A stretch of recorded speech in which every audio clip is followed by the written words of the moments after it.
On March 2nd, after weeks of public silence, Tommaso Cioni finally emerged. He was observed walking arm in arm with Annie and Savannah Guthrie, proceeding to the memorial that had formed outside NY's home, a scene of yellow flowers, handwritten cards, and the unblinking eyes of rolling cameras. And in its own inescapable way, the internet began its analysis, focusing not on his expression, nor his tears, but on his gait. The reason for this scrutiny was simple. The figure on NY's porch at 1:47 a.m. also possessed a distinctive walk, and within hours, side-by-side comparisons saturated the digital space. The stride, the subtle roll of the shoulders, the length of his step, thousands of people found themselves watching two clips in a perpetual loop, all consumed by the same unsettling question. Is that the same person? My purpose here is not to resolve that query with a simple video overlay, but to reveal something far more significant. Because whether or not Tommaso Cioni was the man captured on that porch, the physical evidence in this case has never pointed to a single individual. It has consistently pointed to two. There are two distinct DNA profiles, not one. Two unknown males, neither of whom is a match for Nancy Guthrie, neither of whom matches anyone in her family, and neither of whom appears in the FBI's extensive database of 19 million known offender profiles. One of these profiles was sourced from biological material recovered from inside NY's residence. The other was extracted from a glove discovered 2 miles away. Two separate individuals left their genetic signature at two separate locations, both inextricably linked to the same crime. This is not conjecture. This is physical evidence, and it forces a complete reevaluation of every detail in this case, because a lone suspect renders the crime almost logistically impossible. But two suspects make it coherent, and once the framework is visible, the way the responsibilities divide, the way the evidence separates, the way 19 years of history connects the two people, the evidence keeps circling. You will finally understand why this case has remained unsolved, and why it is now on the precipice of being broken. Before we can examine names, it is critical to grasp why a two-person operation explains what the lone wolf theory cannot. We encourage you to follow this developing story closely. We invite you to share your own conclusions as we proceed, because the analysis that follows has not been assembled in this way anywhere else. We begin with the 41 minutes. The doorbell camera ceased transmitting at 1:47 a.m. At 2:28 a.m., NY's pacemaker lost its Bluetooth connection. An intruder was inside that house for 41 uninterrupted minutes. To put that in perspective, professional burglars operate within 5-minute windows. 10 minutes is considered sloppy. 20 minutes is profoundly reckless. 41 minutes inside a stranger's home in the dead of night is either the most incompetent criminal act in history, or it is something else entirely. It suggests a person, or two people, who felt comfortable, who possessed knowledge of the layout, who felt no need to rush, because they had no fear of being caught. Now, contemplate what had to be accomplished within those 41 minutes. Nancy had to be located. She had to be subdued. At 84, the sheriff described her as being of remarkably sound mind. She had to be prepared for extraction, then physically escorted from her bedroom, through the house, out the door, and into a waiting vehicle. A single individual would have to simultaneously manage her, remain vigilant for external threats, handle equipment, navigate an unfamiliar house in darkness, and secure the exit path. One person attempting this alone operates under unimaginable strain. Every passing second multiplies the risk. But two people divide every task. One contains Nancy. The other controls the environment. One guides her down the hallway. The other checks the street. One places her into the vehicle. The other drives. The operational load that makes 41 minutes a suicidal venture for one person becomes a methodical process for two. Former FBI negotiator Chip Massie remarked to reporters that controlling an elderly hostage while managing logistics requires a level of coordination that a single operator cannot possibly sustain. The sheriff himself has never dismissed the theory of an accomplice. The evidence does not align with a lone wolf. It aligns with a team. And then there is the crime scene itself. Drone footage from Fox News documented smashed floodlights at the rear of NY's property. The doorbell camera was positioned at the front. If one person neutralized the camera at the main entrance while a second eliminated the exterior lighting at the back, that demonstrates a coordinated, two-point entry, simultaneous and meticulously pre-planned. It implies two people who had agreed on timing, on their positions, and on their rolls before they ever arrived. Now, consider the earlier surveillance. On January 11th, the sheriff flagged this specific date, requesting footage from the neighborhood, yet he never disclosed why. On January 23rd, someone was filmed walking backward past a house 6.5 miles from NY's, as if testing how a Ring camera would respond to this reversed approach. The reason why walking backward is so significant must be understood. Consumer security cameras, such as Ring, function using passive infrared sensors. They remain dormant until triggered by body heat. This trigger awakens the processor, and the lens adjusts. The Wi-Fi establishes a connection. This sequence requires 1 to 2 seconds. If you walk forward, those first seconds will capture your face as you approach. If you walk backward, the camera captures nothing but the back of a hoodie as you retreat. By the moment the recording begins, your face is already concealed from view. On January 23rd, the subject was deliberately exploiting the camera's inherent processing delay with his own body. This is far from the mark of an opportunist. This is the work of someone who has carefully studied the system. And when a dog's bark shattered the silence, he retreated, yet meticulously maintained his backward-facing orientation. He actively fought the biological impulse to turn and face the sound. The risk of stumbling was preferable to offering the camera even a single, fleeting image of his face. That degree of self-control is born from meticulous preparation. 9 days later, on the 1st of February, either the same individual or an accomplice wearing an identical, distinctive Ozark Trail backpack with its telltale reflective safety strips stepped onto NY's porch. But this time, he was no longer walking in reverse. His movements were composed, assured. He tapped the camera lens twice, a casual gesture, like someone inspecting a piece of furniture. What could have possibly changed in just 9 days? The explanation is chillingly simple. The 23rd of January was merely a rehearsal. When the police failed to arrive the following morning, he understood that he was, for all intents and purposes, invisible. By February 1st, the testing phase was over. He was now in the process of execution. Prior to that date, the suspect had appeared on NY's actual porch without the backpack, observing the camera from an unnervingly close distance. 4 major networks, ABC, CBS, NBC, and CNN, all independently reported, citing law enforcement sources, that the suspect had visited the residence on several occasions before the night of her disappearance. The Pima County Sheriff's Department dismissed these claims as purely speculative. 4 networks, 4 separate sources, all corroborating the same story, and yet the sheriff's office issued a denial. If a single person was responsible for all 4 appearances, January 11th, January 23rd, the pre-execution survey, and February 1st, it would mean they were exposed in the vicinity 4 separate times over a 3-week period. 4 opportunities to be recorded. 4 opportunities to be seen by a watchful neighbor. However, if 2 people were alternating visits, then no one individual would appear more than twice. The risk is effectively distributed. The exposure is cut in half. The intelligence gathered at one location, how to overcome a Ring camera's sensor delay by walking backward, was then successfully deployed at the other. This suggests an exchange of critical information between collaborators. The framework, then, appears to be this. One individual supplies the intelligence, the layout, the precise camera locations, and whether those cameras are even actively recording. The security gate, the medication routine, the pacemaker, the rhythms of the neighborhood, the timing, every last detail. It's information an outsider would require weeks of constant surveillance to acquire. But for an insider, it is already known. This individual is the architect. They are never physically present at the scene. Their contribution is purely informational. This person remains at home, constructing an alibi that is built on the simple fact of not being anywhere suspicious.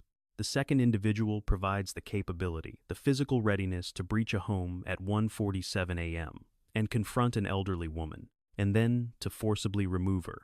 They possess the criminal expertise to manage the operation under intense pressure, all while leaving behind no usable forensic trace. This is the body that conforms to the FBI's description of the suspect. This person is the operative. They are acting on a detailed blueprint provided to them days, or perhaps weeks, in advance. He moves through that door, armed with knowledge that he could never have obtained by himself. Now, allow me to show you where the evidence consistently leads. And let me be perfectly clear, I am not making an accusation against any person. I am presenting you with what is publicly documented and allowing you to discern the pattern for yourself. The profile of the architect aligns with one person, in this case with more chilling precision than any other.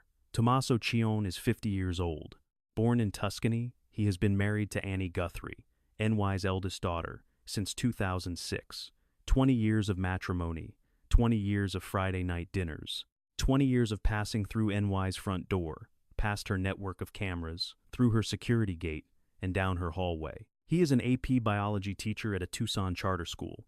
He plays the bass guitar in a local band. He is the last person officially known to have seen Nancy Guthrie alive.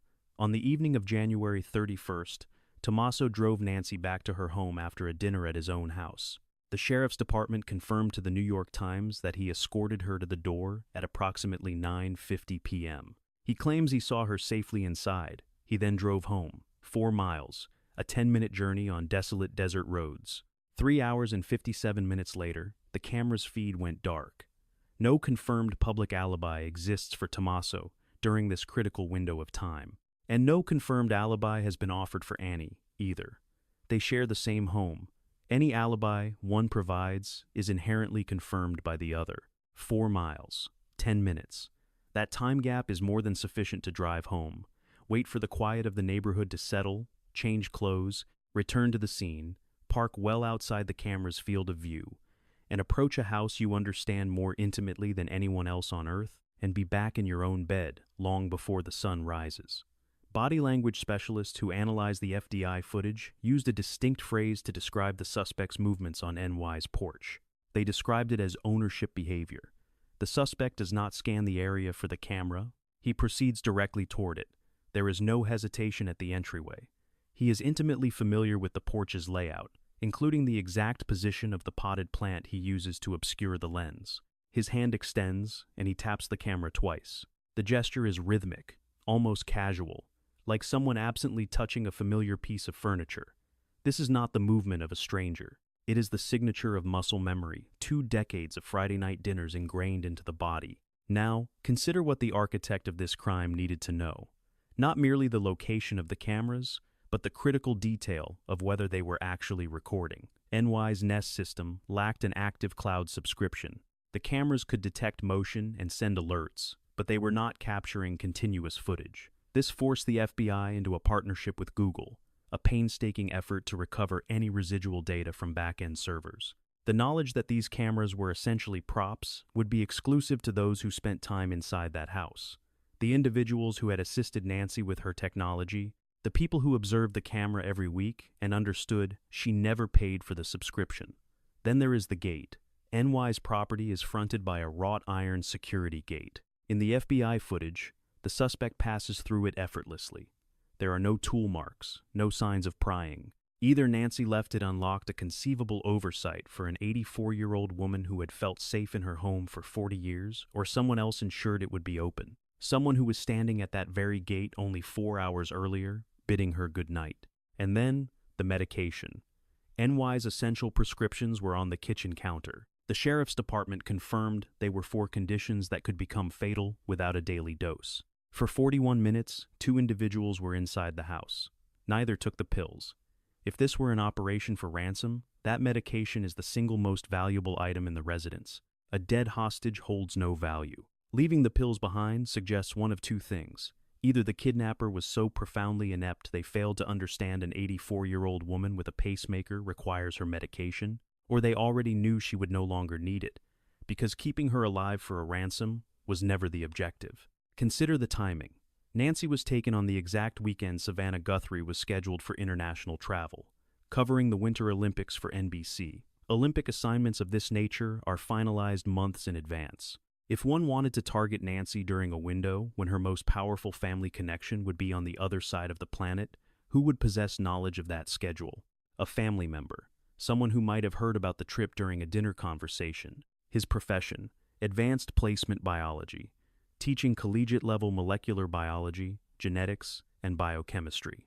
His curriculum teaches PCR amplification, the very technique forensic labs employ to analyze crime scene DNA. His students are taught gel electrophoresis, the same methodology that generates the genetic profiles entered into CODIS. The suspect on the porch was wearing black nitrile gloves, the identical type found in virtually every biology classroom in America. Tommaso puts on nitrile gloves every working day of his life. He teaches students how to manage specimens without causing contamination. He understands precisely how DNA is transferred between surfaces. He knows what a forensic technician is trained to look for, and he knows what they are likely to miss. But here is a fact about nitrile gloves unknown to most. They are not infallible. They are rated for chemical resistance, not for the absolute prevention of forensic evidence. Microscopic tears form during periods of physical exertion, especially around the fingers. Perspiration accumulates inside the glove within a matter of minutes. If you are wearing nitrile gloves while physically overpowering an 84-year-old woman, controlling her, carrying her, loading her into a vehicle, your perspiration will breach the material. A biology teacher would know this. This means a biology teacher would also understand the critical need to dispose of the gloves immediately after the crime event, not at the house, but miles away, in a place where no one would think to look until it was far too late. And yet, one was found anyway, 2 miles from NY's home. It contained the DNA of an unknown male, nothing in CODIS, no criminal record. Tommaso Cioni has no criminal history. His DNA does not exist in the CODIS database. If that glove were his, the result would appear exactly as it does right now. Unknown. No match. Now, examine the rest of the suspect's equipment and ask a question that the mainstream media has failed to properly address. Why was it so shoddy? A $20 Ozark Trail backpack from Walmart, fitted with reflective strips that flare under infrared light like a beacon, a cheap ski mask, a belly band holster, strapped over a thick jacket in a completely improper position. Firearms expert John Correa stated that no one with even a single day of tactical training would wear a holster in that fashion. The total value of everything the suspect was wearing is probably around $70. This is a detail that Tommaso's defenders often emphasize. They insist he is too intelligent to appear so incompetent. An AP biology teacher, they argue, would never stage a crime dressed as if he had shopped in the clearance aisle. But let's invert that argument. For a calculating mind planning a crime with no apparent connection to themselves, the single greatest vulnerability is the profile, the behavioral template the FBI constructs to define its quarry. Should a suspect appear equipped with professional-grade gear, such as night vision optics, a signal jammer, and a suppressed weapon, criminal profilers immediately sketch the portrait of an educated, disciplined, and highly trained individual. The pool of potential suspects shrinks rapidly, pointing toward professions like a science teacher. But what if one were to intentionally assemble the most ill-suited collection of equipment imaginable? The most inexpensive backpack, a mismatched holster, reflective straps that a professional would have removed with these elements, you construct an entirely different persona. Federal profilers would then describe a disorganized, impulsive offender, an individual incapable of sophisticated planning. Their focus would shift away from the methodical educator living just 4 miles from the scene. This is not a mistake. It is a deliberate disguise. A month passes, and not one law enforcement official has named Tommaso Cioni as a suspect in the case. The masquerade, it seems, is proving effective. In May of 2025, a full 8 months before the abduction, Tommaso executed a durable power of attorney, granting Annie complete control over his financial and property matters. While legal analysts note this can be a routine measure for real estate dealings, the inescapable facts remain. The timing is present, the document is real, and the kidnapping occurred. Former News Nation journalist Ashley Banfield revealed that a law enforcement source, intimately familiar with the investigation, had indicated to her that Tommaso could be considered the primary suspect. Subsequently, the sheriff made a public statement exonerating the family. And yet, federal agents revisited the home of Annie and Tommaso on more than 5 separate occasions, removing items in brown paper bags, the type specifically used to safeguard biological evidence. Annie's personal vehicle was towed away and impounded. Even their septic system was subjected to examination. Security cameras were stripped from the property. These are not the actions one takes against individuals who have been officially cleared. And in the critical weeks following Nancy's disappearance, Tommaso became a ghost. Every other member of the Guthrie family presented themselves before the cameras. Savannah uploaded deeply emotional videos, pleading for any assistance. She announced a $1 million reward. She wept openly on camera, stating, "Every hour has been agony." Cameron addressed the abductor directly in a recorded message.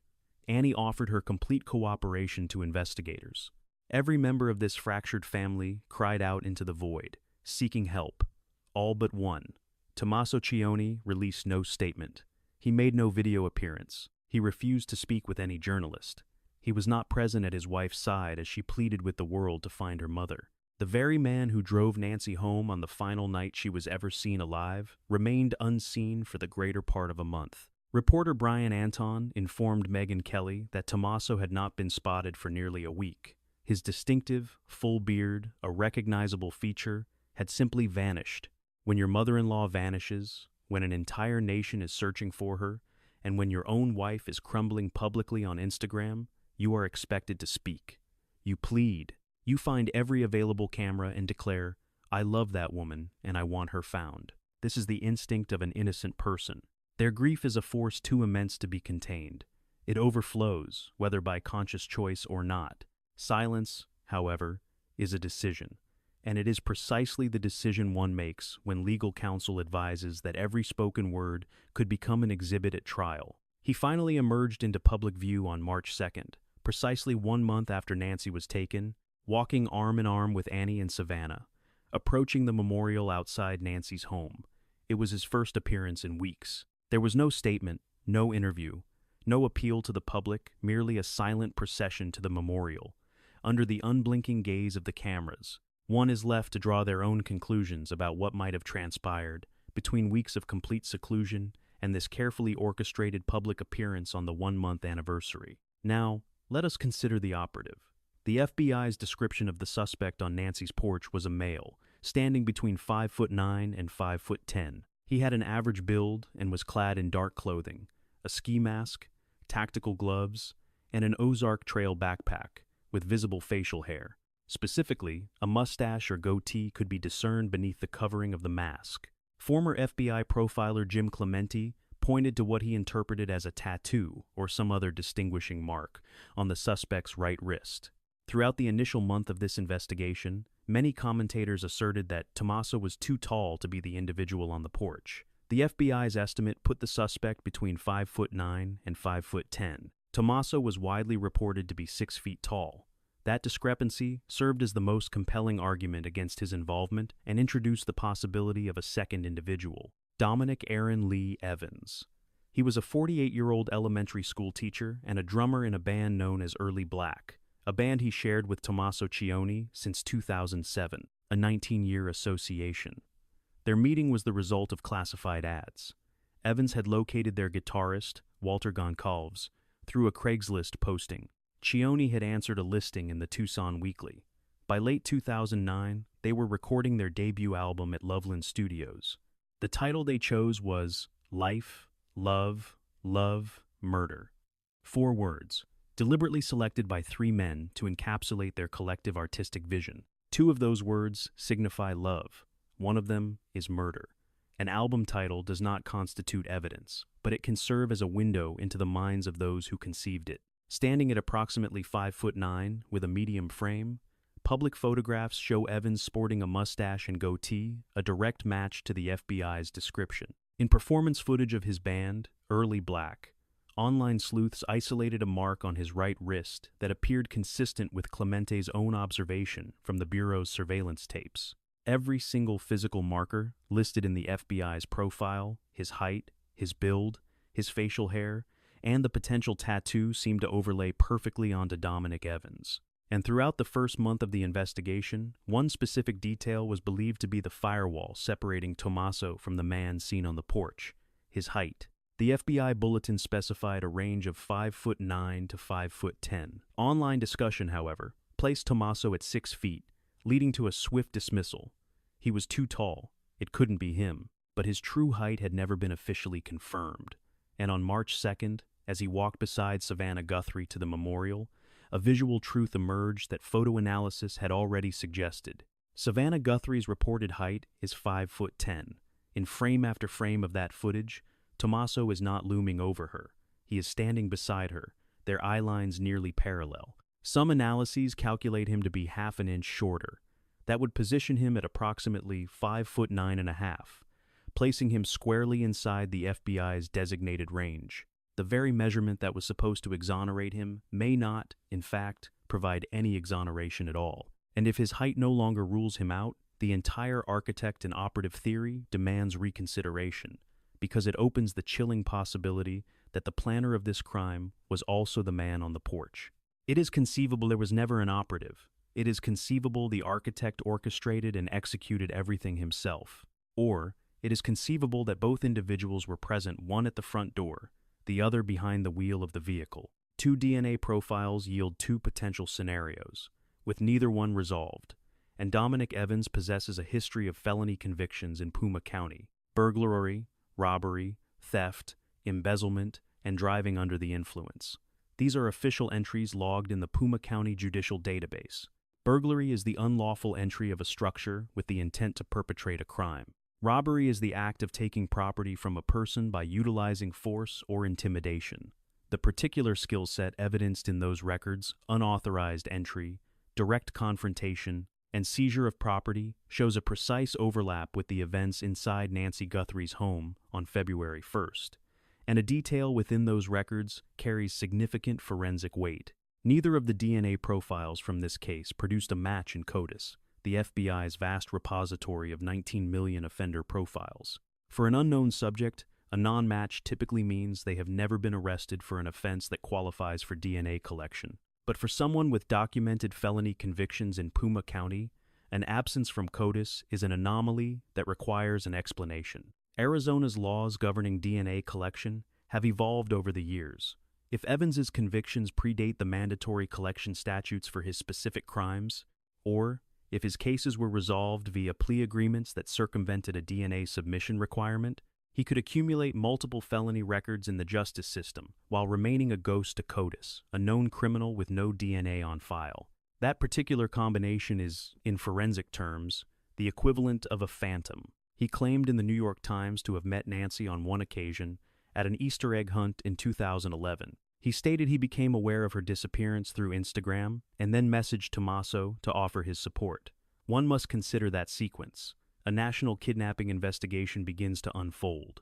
The victim is your own bandmate's mother-in-law, and your first impulse is to contact the individual at the epicenter of the crisis through a private communication channel. Such an act is either a concerned friend reaching out during a time of turmoil, or it is the first exchange in a post-operational protocol, a status check masked as sympathy.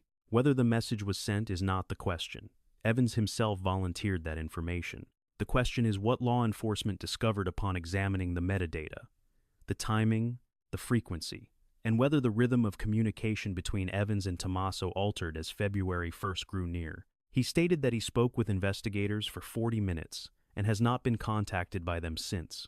40 minutes constitutes a preliminary interview, not a deep forensic examination.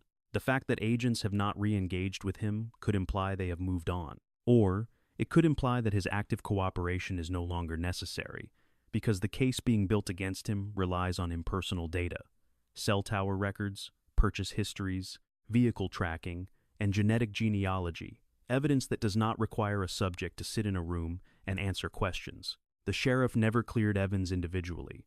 He cleared the family, which he defined as all siblings and spouses.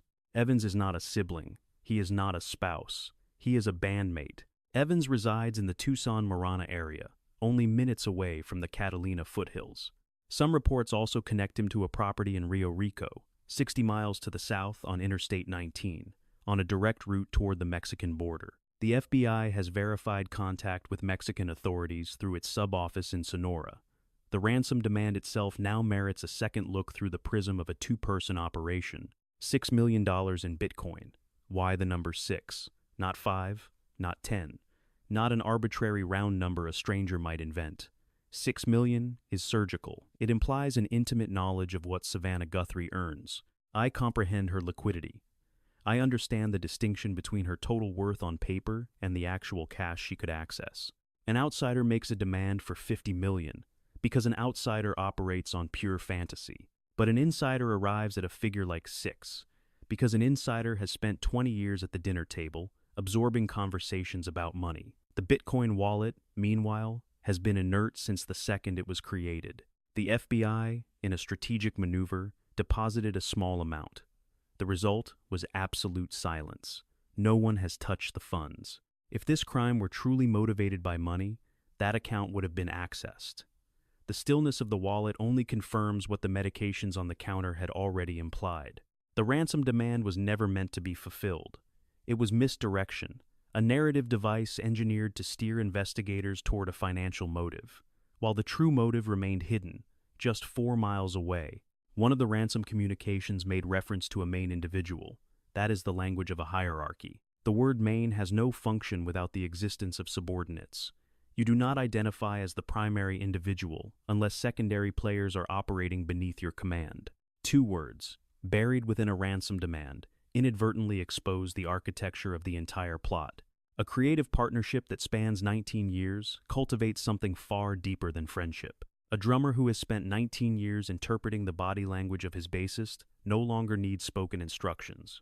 He anticipates. He adjusts to shifts in rhythm before they even occur. He can feel when the tempo is about to alter because he has fundamentally internalized the other person's patterns. That kind of synchronization is not confined to a rehearsal room. It becomes the very foundation for coordinated action in any possible scenario. And now, the vehicle, because this might be the single detail that unravels the case.